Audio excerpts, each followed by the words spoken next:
طریقہ؟ بھائی نے سوال کیا ہے کہ غسل اور طہارت کا صحیح طریقہ بتاؤ. اللہ آپ کو اجر خیر دے. ہمارے کئی نوجوان بھائی اور بہنیں صرف سنت طریقہ طہارت کا نہیں معلوم ہونے سے شرما کے یہ سوال نہیں کرتے، نتیجتاً عبادتوں سے محروم، نہ عبادت قبول نہ دعا قبول. اللہ حفاظت کرے، اور اس حال میں مر گئے تو استغفر اللہ علیہ وسلم. طہارت کس کو کہتے ہیں؟ طہرا سے نکلا. طہرا مانے پاکی. اسلام دنیا کا واحد مذہب ہے جس میں اللہ کے نبی صلی اللہ علیہ وسلم نے ہم کو بتایا جب تم پیشاب سے فارغ ہو، مرد یا عورت، پانی سے پیشاب کی جگہ کو دھو لو تاکہ پیشاب کا خطرہ تمہارے کپڑوں کو یا جسم کے کوئی حصے کو نہ لگے.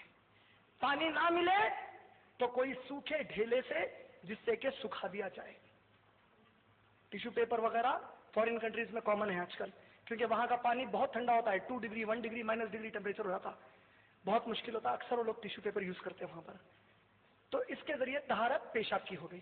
پاخانہ کے لیے بھی وہی ہے، دھو لینا ہے. دوسری قسم کی جو طہارت ہے جس کو بڑی طہارت بولتے ہیں، جس کو ہم عربی میں غسل بولتے ہیں. سورہ مائدہ سورہ نمبر 5 آیت نمبر 6 میں غسل اور وضو دونوں کا بھی حکم آیا. غسل کیا ہے؟ اگر کوئی مرد یعنی شوہر اور بیوی آپس میں میاں بیوی کے جسمانی تعلقات بنائے. کتنے جسمانی تعلقات بنائے؟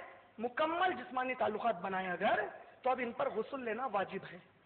یا اگر کوئی مرد آدمی جب رات میں سوتا ہے، سونے میں اگر اس نے ایسا خواب دیکھا جس میں اس کی منی خارج ہو گئی.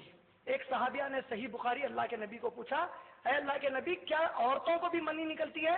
اللہ کے نبی نے کہا اگر تمہیں نہ نکلے تو تم بچے کیسا پیدا کرو گی؟ مطلب عورت کو بھی نکلتی ہے. شرمانے کی چیز نہیں ہے، یہ انتہائی اہم معلومات ہے. اگر منی خارج ہو گئی خواب میں، یا کوئی اور طریقے سے منی مرد یا عورت کی خارج ہو گئی، تو اب اس کو جب پانی نہانا پڑتا ہے تو پانی خالی شاور نہیں لینا. پانی نہانے کا نبی صلی اللہ علیہ وسلم کا جو طریقہ بتایا گیا ہے، ناک کے نیچے کا پورا حصہ بائیں ہاتھ سے، سیدھا ہاتھ لگانا جائز نہیں ہے، بائیں ہاتھ سے پورا حصہ دھونا.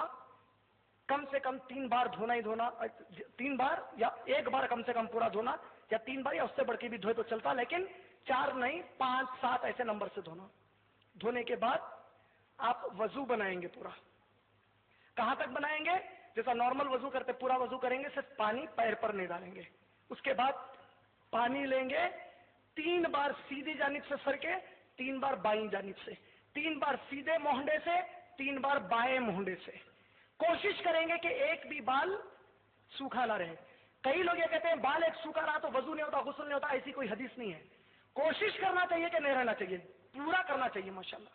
یہ طریقے سے کرنے کے بعد جب آپ 3 بار پورا ڈال لیں گے، جس جگہ پر آپ نے نہایا وہاں سے تھوڑا پیچھے ہٹیں گے، بازو آزو کہیں بھی ہٹیں گے، اس جگہ سے ہٹ کر پانی لے کر اپنے سیدھے پاؤں اور بائیں پاؤں پر سے 3 بار بہا دیں گے. یہ ہے غسل. یہ کرنے کے بعد وضو کی ضرورت نہیں ہے. لیکن پیشاب کے بعد جب طہارت لیتے ہیں اس کے بعد وضو کی ضرورت ہے. وضو نماز کی شرط ہے، بغیر وضو کے نماز نہیں ہوتی. سورہ مائدہ آیت نمبر 6. آج کے حالات میں جب اپن شاور سے نہاتے، صابن اور شیمپو سے نہاتے، ایسی صورت میں ایک چیز کر سکتے ہیں آپ، پہلے نارمل پورا صابن اور شیمپو سے پانی نہا لیجئے، شاور پورا نہا لیجئے. تو خالی ناف کے نیچے نے آپ پورا نہا لیے. اب وضو بنائیے پورا وضو ہونے کے بعد دوبارہ پورا شاور لے لیجئے، انشاءاللہ آپ کا غسل ہو گیا. غسل اور وضو کرتے وقت کلی کرتے ہم لوگ، غرارہ کم سے کم 1 بار کرنا واجب ہے. کلی سنت ہے، غرارہ واجب ہے. 1 بار تو بھی کم سے کم غرارہ کرنا ضروری ہے. اس طریقے سے غسل بنایا جاتا. آپ یہ نہیں کیا تو آپ کا وضو نہیں ہوا. وضو نہیں ہوا تو کوئی عبادت نہیں. اس حالت میں مر گئے بغیر طہارت کے مر گئے.